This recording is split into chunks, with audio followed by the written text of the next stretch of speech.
Welcome two levels academy Islamabad. इस video के अंदर हम आईयूबी का एक और क्वेश्चन देखेंगे।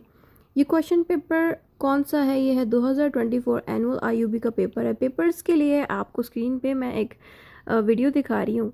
ये मेरी वेबसाइट है जो मैंने इसी पर्पज़ के लिए बनाई है कि जिन स्टूडेंट्स को पास पेपर्स नहीं मिलते, मुश्किल होता है ढूंढना उनके लिए, तो ये सारे पास पेपर्स मैंने इस वाली वेबसाइट पे डाल दिए हैं। यहाँ से आप नोट्स भी बाय कर सकते हैं और पास पेपर्स भी डाउनलोड कर सकते हैं।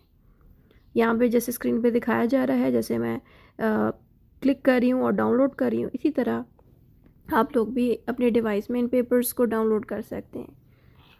उसके साथ साथ अगर आप मेरी वीडियोस अगर आप लोगों को अच्छी लगी और आपको ये नोट्स अच्छे लगे, आप परचेज़ भी कर सकते हैं। मेरे इंस्टाग्राम, फेसबुक और व्हाट्सएप के अकाउंट्स आपको स्क्रीन पे दिखाए जा रहे हैं, इधर से आप ख़रीद सकते हैं। जो भी आप इनमें से यूज़ करते हैं वहाँ पे आप मैसेज कर दें, तो एडमिन बैठा होएगा तो वो फिर आपको रिस्पॉन्स कर देंगे। ठीक है, अच्छा, अब हम टॉपिक को स्टार्ट करते हैं। हमारा यहाँ पे जो क्वेश्चन है वो क्वेश्चन नंबर 8 है। ठीक है, यानी कि 2024 का क्वेश्चन नंबर 8 के अंदर ये क्वेश्चन लिखा गया। क्वेश्चन क्या है? What are the conditions for the termination of a tenancy under the Punjab rental premises act? How are disputes between landlord and tenant resolve? अब यहाँ पे बेसिकली दो तरह के सवाल हैं जो उन्होंने इकट्ठे पूछे हैं आपसे। पहला सवाल समझ लेते हैं। क्या कंडीशन होती है टेनेंसी को ख़त्म करने की? टेनेंसी क्या होती है? जो एग्रीमेंट है। जब भी आप कोई घर रेंट पे लेते हो तो रेंट पे लेते वक्त आप मालिक से, यानी कि घर के मालिक से एक एग्रीमेंट करते हो और उस एग्रीमेंट का नाम होता है टेनेंसी एग्रीमेंट या रेंट एग्रीमेंट। ठीक है, हम उस रेंट एग्रीमेंट को टेनेंसी भी कहते हैं, यानी कि इसी रेंट एग्रीमेंट का दूसरा नाम है टेनेंसी। तो यहाँ पे आपसे सवाल कर रहे हैं कि इस टेनेंसी की, यानी कि इस एग्रीमेंट को हम कैसे टर्मिनेट कर सकते हैं, इसकी टर्मिनेशन कैसे हो सकती है? टर्मिनेशन मीन्स ख़त्म करना। क्या हम ऐसा क्या करें कि ये रेंट एग्रीमेंट ख़त्म हो जाए, टर्मिनेट हो जाए? इसकी क्या कंडीशंस हैं, ये आपसे पूछ रहे हैं सवाल। दूसरा सवाल आपसे पूछ रहे हैं कि जो लैंडलॉर्ड है, यानी कि घर का मालिक है, और जो टेनेंट है, किराएदार है, इनका कोई लड़ाई लग जाए, कोई भी डिस्प्यूट लग जाए, तो वो कैसे रिजॉल्व होता है, कैसे सॉल्व होता है? इनकी लड़ाई लग जाए आपस में तो वो कैसे सॉल्व की जाएगी? तो यहाँ पे आपसे इस तरह से उन्होंने दो सवाल पूछे हैं और बताएं कि पंजाब रेंटेड प्रेमिसेस एक्ट के अंदर इन बातों के बारे में क्या चीज़ बताई गई है। तो आपसे ये चीज़ पूछ रहे हैं। तो आंसर को स्टार्ट करने वक्त आपने क्या करना है कि जो चीज़ क्वेश्चन में पूछी जाती है वही चीज़ आप हेडिंग में लिखते हैं। जैसे कि मैंने हेडिंग में वही सेम बात दोहराई है, termination of tenancy and resolution of the disputes under the Punjab rented premises act. ठीक है, मैंने टर्मिनेशन ऑफ टेनेंसी वाले पोर्शन को इसमें डाला। ठीक है, ऐड करके नेक्स्ट वाली जो क्वेश्चन है कि how are the disputes between landlord and tenant solved, उस पर मैंने हेडिंग दी resolution of dispute under the Punjab rental premises act. ठीक है, कि इनका जो डिस्प्यूट लगे, लड़ाई लगे, उसको सॉल्व कैसे किया जाएगा। ठीक है, ये चीज़ हम यहाँ बताएंगे। और जो पंजाब रेंटल प्रेमिसेस एक्ट है वो पहले टर्मिनेशन के लिए पूछा गया।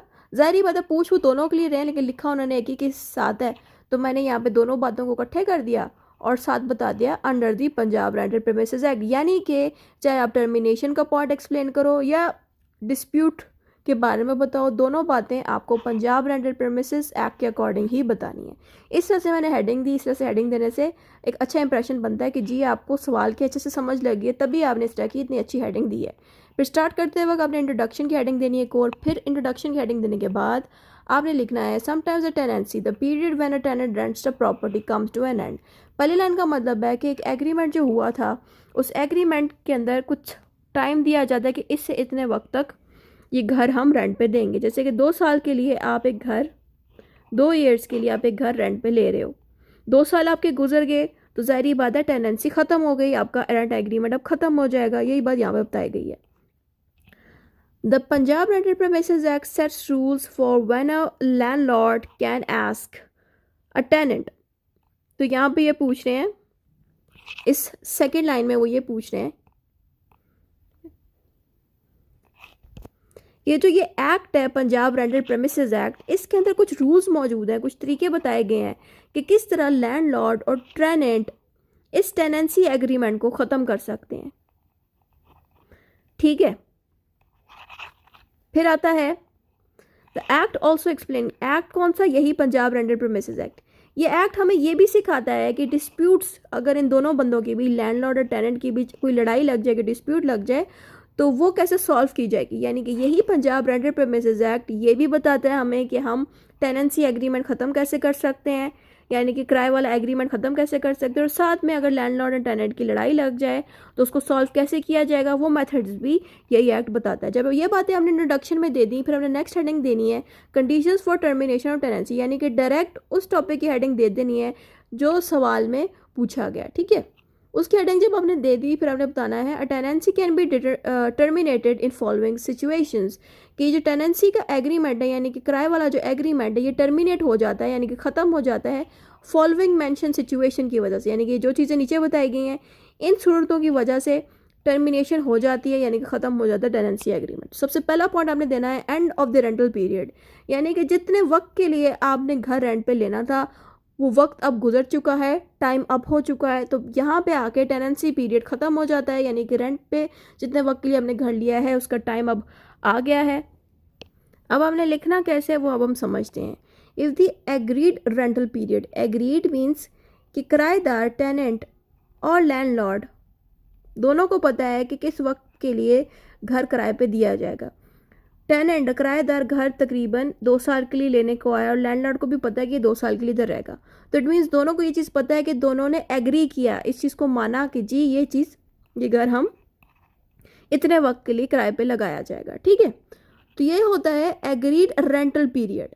अब agreed rental period means like 6 months और 1 ईयर, यानी कि 6 महीने के लिए लिया गया था घर, 1 साल के लिए लिया गया था, 2 साल के लिए लिया गया था। ये टाइम पीरियड डिसाइड किया जाता है दोनों बंदों के बीच। जैसे ही वो टाइम फिनिश हो जाए, ख़त्म हो जाए, तो टेनेंसी नेचुरली एंड्स, और कुदरती तौर पे ये जो टेनेंसी का एग्रीमेंट हुआ था इन दोनों बंदों के बीच वो ख़त्म हो जाएगा जैसे ही वो टाइम गुजार लेता है किराएदार उस घर में।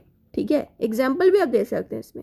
अ tenant rents a shop for 1 year, यानी कि किराएदार एक दुकान को 1 साल के लिए रेंट पे लेता है। जैसे ही 1 साल गुजर जाते हैं, the landlord can ask them to leave or renew the agreement.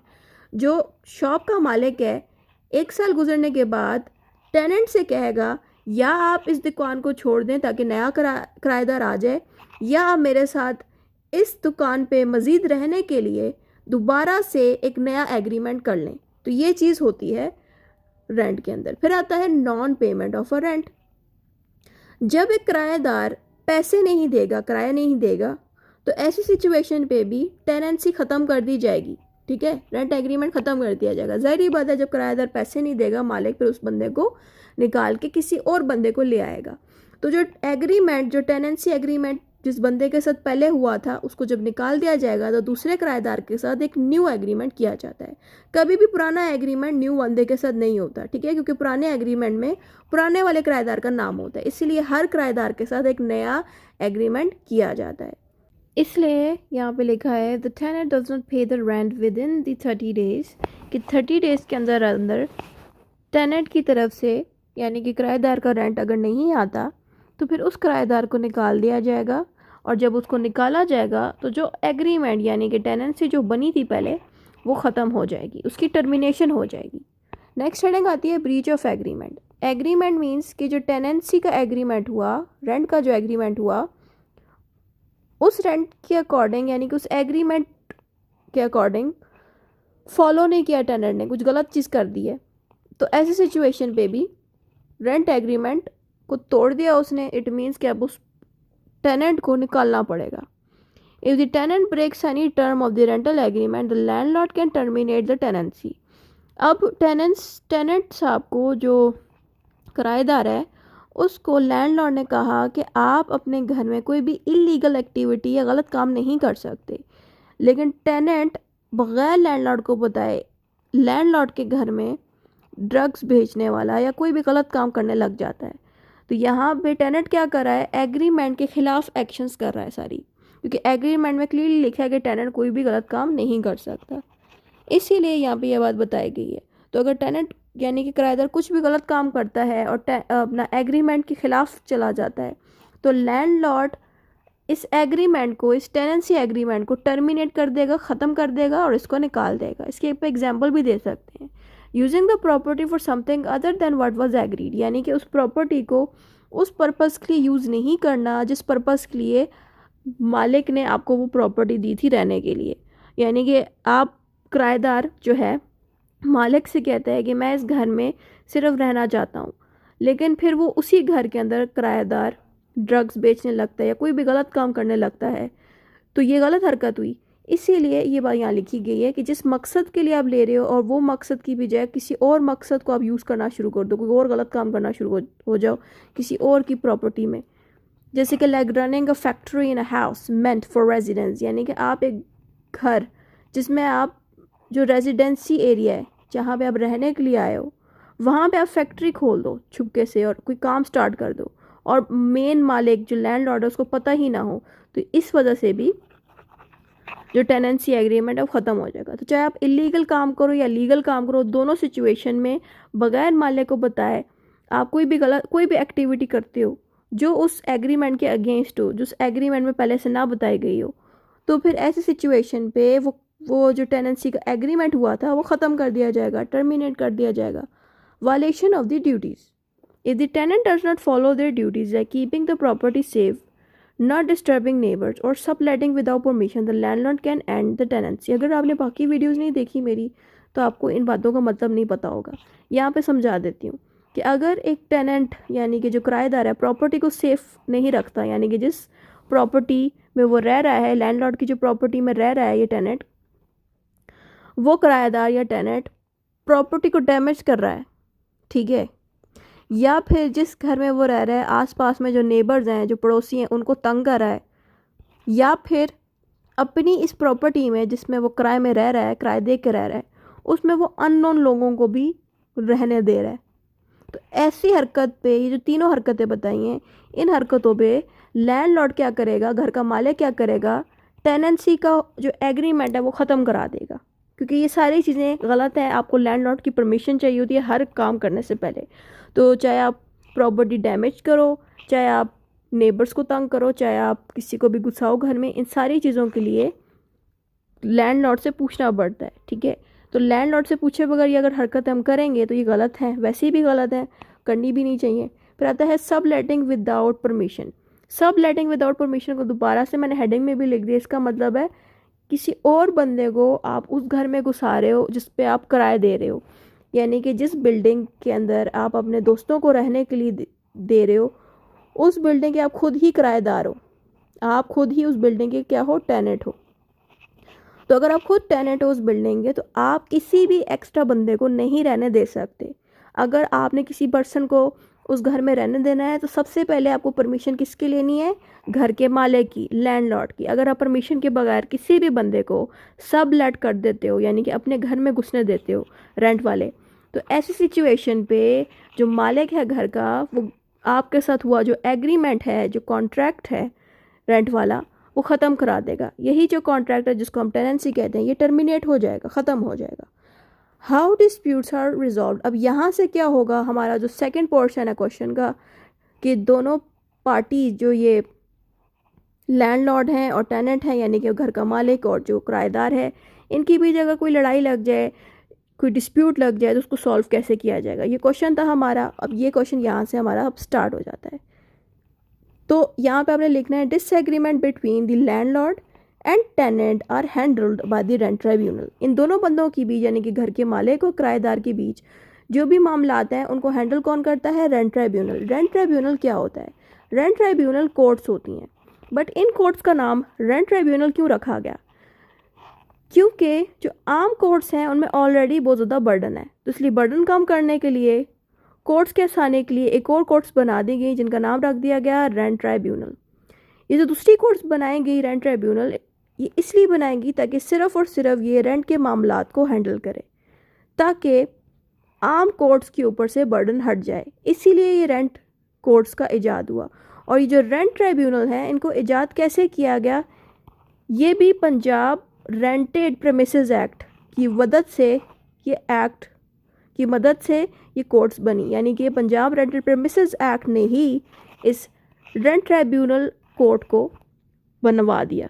इससे क्या सहूलत या क्या आसानी इंसानों को मिली कि इंसानों के केसेस जल्दी इस कोर्ट ने सॉल्व किए, क्योंकि ये कोर्ट सिर्फ रेंट की प्रॉब्लम्स हैंडल करती थी, इसीलिए ये कोर्ट्स जल्दी से इंसाफ भी दे सकती है compare to the normal courts, क्योंकि उनको ऑलरेडी बहुत बर्डन होता है तो केसेस जल्दी सॉल्व नहीं हो पाते और बहुत ज़्यादा लंबे चलते रहते हैं।